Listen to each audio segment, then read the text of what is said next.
சொக்கநாதன் பெற்றெடுத்த பிள்ளையாராம்.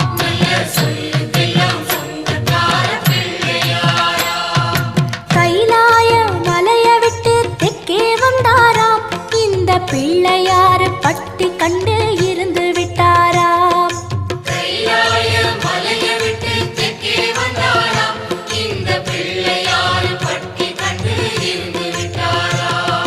கணபதியார் வந்தாரம்மா, நம்ம உறவாக நின்னாரம்மா.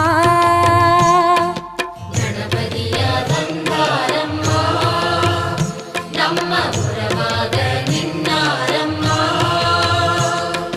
சொக்க